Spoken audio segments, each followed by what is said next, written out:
ہم یقینی بنا رہے ہیں صحت مند پاکستان اور بدل رہے ہیں زندگیاں۔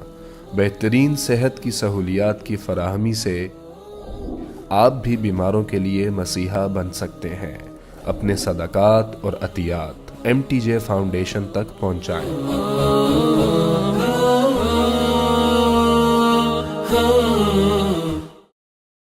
بہن بھائیوں کے ساتھ کیسے چلنا ہے، یہ تعلیم تھوڑے بتائے، یہ تو میرا نبی بتائے۔ میرے نبی کے در سے یہ خزانہ ملتا ہے کہ آپ ایک اچھے انسان نظر آؤ۔ یہ خزانہ در مصطفیٰ سے ملتا ہے اور کہیں سے نہیں ملتا۔ عرب میں بیٹیوں کو زندہ دفن کیا جاتا تھا۔ میرے نبی نے فرمایا جس کو اللہ نے 3 بیٹیاں دیں، اس نے ان کو ڈولی میں بٹھایا تو جنت میں یوں ہو جائے گا۔ سبحان، یعنی یہ میں ہوں اور یہ میرا امتی، 3 بیٹیاں۔ اللہ ایک صحابی کا بھلا کرے، کہنے لگا یا رسول اللہ جو 3 نہ ہوں 2 ہوں، کا کوئی نہیں، جو 2 کو ڈولی بٹھائے گا وہ بھی ایسے ہی ہوگا۔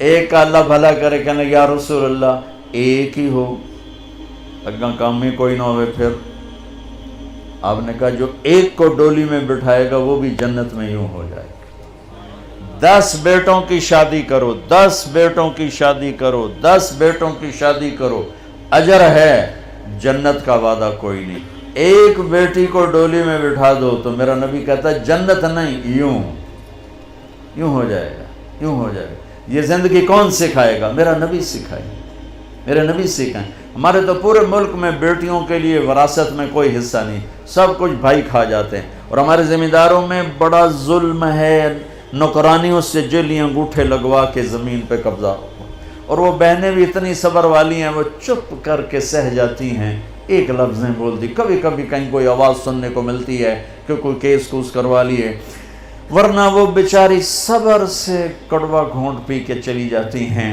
میرے نبی نے بیٹیوں کی وراثت رکھی، میرے رب نے بیٹیوں کی وراثت رکھی، اور وراثت نہ دینا بیٹی کو، بہن کو، یہ اتنی بڑی چوری ہے جتنا کسی گھر میں جا کے چوری کرنا، کسی بینک میں جا کے ڈاکہ ڈالنا۔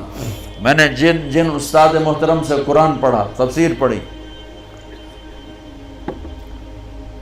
میں ان کے پاس شہد کی بوتل لے کر گیا، وہ 10 روپے کی شہد کی بوتل آتی تھی، لیکن میرے تو 10 پیسے بھی نہیں لگے تھے، اپنا جو میرے آموں کا باغ تھا اسے اتروا کے لے گئے۔ کہا استاد جی آپ کے لیے شہد لایا ہوں۔ کہاں سے لائے ہو؟ میں نے کہا جی میرے اپنے باغ کا ہے۔ میرے والدین زندہ تھے اس وقت۔ میں نے کہا جی میرے اپنے باغ کا ہے۔ اب میرے استاد کا سوال سننا۔ فرمانے لگے تیرے باپ نے اپنی بہنوں کو زمین میں سے حصہ دیا تھا، یعنی جو میرے دادا کی زمین بنتی ہے اس میں میرے باپ اور بہنیں، اور میرے باپ اور ان کی بہنیں، یہ میری پھوپھیاں، اگر میرے باپ نے زمین میں سے حصہ دیا ہے تو یہ بوتل کا شہد حلال ہے، اور اگر نہیں دیا ہے تو یہ حرام ہے، میں نہیں لوں گا۔ یہ تھا سوال کا منشا۔ مجھ سے فرمانے لگے تیرے باپ نے اپنی بہنوں کو حصہ دیا تھا؟ میں نے کہا جی اللہ کا لاکھ لاکھ شکر ہے میرے باپ کی بہن ہی کوئی نہیں۔ شکر اس لیے میں نے کہا کہ ہوتی تو کوئی نہ دیتے، رواج نہیں تھا۔ کہنے کہ اچھا تیرے دادا نے اپنی بہنوں کو حصہ دیا تھا؟ میں کہا جو حضور میں حال اسے جمع ہی کوئی نہ ہو، میں نے نہیں پتہ دیتا ہے کہ نہیں دیتا، میرے جمن تو بعد دے سوال کرو، میرے جمن تو پہلے دے نہ کرو۔ یہ شریعت بیٹیوں کو یہ حق دیتی ہے، بہنوں کو یہ حق دیتی ہے۔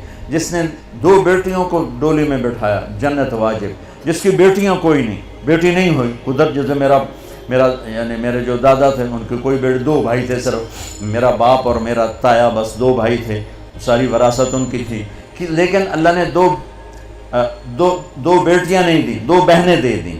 اس نے اپنی بہنوں کو بیٹیوں کی طرح پالا اور شادی کی اور ڈولی میں بٹھایا، اور جو باپ کی طرف سے حق بنتا ہے ان کے گھر پہنچایا، تو میرا نبی نے فرمایا کہ جنت میں داخل ہو گیا، وہ جنت میں داخل ہو گیا۔ کیا آپ چاہتے ہیں اپنے اور اپنے پیاروں کے لیے نیکی کا کبھی نہ رکنے والا سلسلہ؟ تو مدد کریں بہترین صدقے سے اور دیجیے پانی کا تحفہ ان کو جو اس نعمت سے محروم ہیں۔ اپنے صدقات اور عطیات MTJ فاؤنڈیشن تک پہنچائیں۔